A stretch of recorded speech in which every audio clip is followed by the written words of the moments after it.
ဆိုတော့အခုကကျွန်တော် airport ဒီစိတ်တော့မှာဖြစ်တဲ့အတွက်ဒီမှာဒီလမ်းညွှန်ဆိုင်ပေါ်လိုက်သွားမှာလေ My Station Airport လေ Airport ဟိုလေဟိုA7အောင်သွားမှာပေါ့ဒီA7ကိုသွားနေပါလေ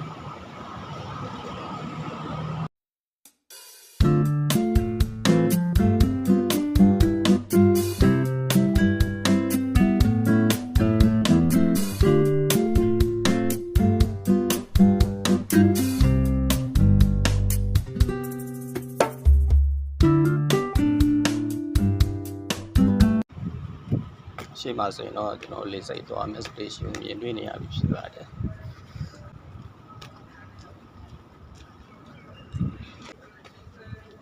ဆိုတော့ဒီဟာကတော့ကျွန်တော်ဆိုင်ငယ် station နဲ့ပါတယ်ဘာလို့ဆိုရင်ဆိုင်ငယ်အများကြီးတွေ့ပေါ့လေဟိုကတော့ Farmer Station ဆိုပြီးတော့ရေးထားတယ်ပေါ့လေရှေ့မှာတော့လည်းဒီရှိတယ်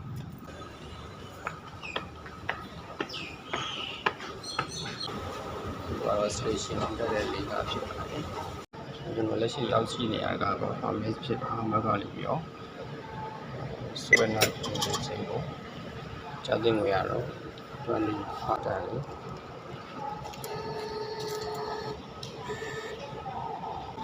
ဒီကတော့ရပြီ